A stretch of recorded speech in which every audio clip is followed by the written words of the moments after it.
Hello friends, अभी तक हमने देखा कि इंडस वैली सिविलाइजेशन के डाउनफॉल के बाद, यानी कि अर्बन एरिया के डाउनफॉल के बाद, जो इंडिया में सबसे ज़्यादा और सबसे फेमस जो पीरियड बाद में स्टार्ट होता है इंडस वैली सिविलाइजेशन के बाद, वो वैदिक पीरियड है। हमने देखा था कि इंडस वैली सिविलाइजेशन 1750 में डिक्लाइन हुई थी और आर्यंस का जो अराइवल इंडिया में माना जाता है वो 1500 BC में माना जाता है।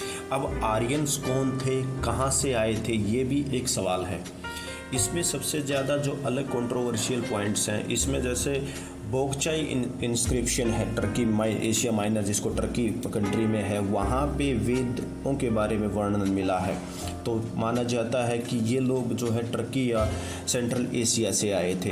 एक है कि खैबर पास होते हुए ये वहाँ पे हिंदुस्तान में पहुँचे। दूसरा, ईरान की एक बुक है जेंडा अवेस्टा, उसमें वेदों के बारे में थोड़ा सा जिक्र किया है, इन आर्यंस के बारे में जिक्र किया है। तो दूसरा कंसेप्ट ये है कि ये लोग ईरान से होते हुए हिंदुस्तान में आए थे। तीसरा जो एक है कि अपने बाल गंगाधर तिलक जी ने मेंशन किया कि ये जो ओरिजिनल होम है आर्यंस का वो आर्कटिक रीजन्स था। बट जो सबसे ज़्यादा एक्सेप्टेड थ्योरी है इस मामले में, मैक्स मूलर की थ्योरी है, वो है कि आर्यंस जो है इंडिया में सेंट्रल एशिया से आए थे। अब इस थ्योरी को मोस्ट एक्सेप्टेड थ्योरी माना जाता है, but it is still a controversial point कि आर्यंस कौन थे, कहाँ से आया थे।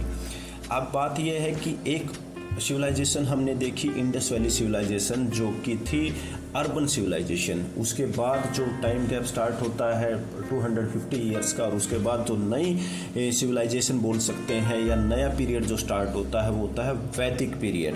अब वैदिक जो सिविलाइजेशंस थी, वैदिक लोग जो थे, इसको दो भागों में बांटा गया है। एक है ऋग वैदिक पीरियड जो कि 1500 से 1000 BC तक माना जाता है। दूसरा है लेटर वैदिक पीरियड जो कि बाद का पीरियड है, 1000 BC से 600 BC तक माना जाता है। वो डिवीज़न क्यों है, क्या है, वो आगे चल के नेक्स्ट वीडियो में हम बात करेंगे। अभी हम बात करते हैं कि सबसे पहले तो हम इस वर्ड का मीनिंग समझ लेते हैं कि आर्यन होता क्या है। हम आर्यंस बोल तो देते हैं, सुन तो लेते हैं, we know what exactly is the Aryan. Aryans का मतलब होता है रेस्पेक्टेड। आर्यन वर्ड का मतलब है रेस्पेक्टेड। और बाद में कुछ लोगों ने, अडोल्फ हिटलर ने आर्यन का मतलब एक प्योरिटी के साथ भी कनेक्ट किया, but exact meaning of Aryan is respected. अब वैदिक पीरियड कहाँ से स्टार्ट होता है कि वैदिक पीरियड में जो जिक्र है ऋग्वेद में, वो सप्त सिंधु पीरियड से एरिया से शुरू होता है कि 7 रिवर वाला एरिया, और वो है हमारा पंजाब। इंडस और इसकी 5 ट्रिब्यूटरी 6, और साथ में जो सरस्वती रिवर जिसका जिक्र ऋग्वेद में मिलता है उसके बारे में। तो 7 रिवर मिलके जो सप्त सिंधु वाला एरिया बनाते हैं, दैट इज पंजाब एरिया।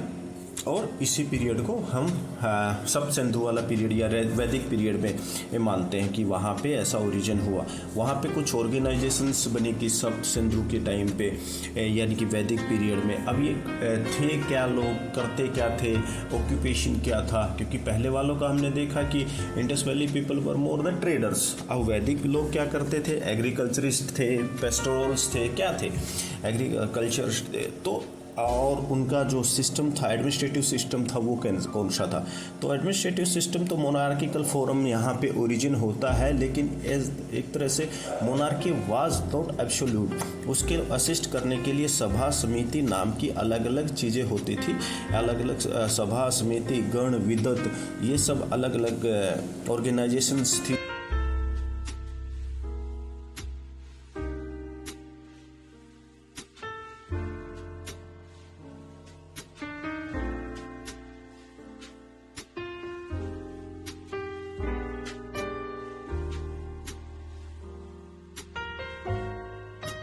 तो अभी हमने देखा कि वैदिक पीरियड के जो आर्यंस थे वो कहाँ से आए थे, उनका एक ओरिजिनल होम क्या था, कि मोस्ट एक्सेप्टेड सेंट्रल एशिया।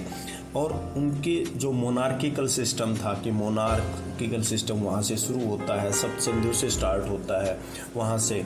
और उनको असिस्ट करने के लिए 3 अलग अलग ऑर्गेनाइजेशंस होती थी, सभा समिति, गण, विदत, ये सब हमने देखा। अब फ्यूचर में हम इनके सोशल लाइफ के बारे में बात करेंगे, उसके बाद कमर्शियल लाइफ के बारे में बात करेंगे, फाइनेंशियल, जो भी दूसरे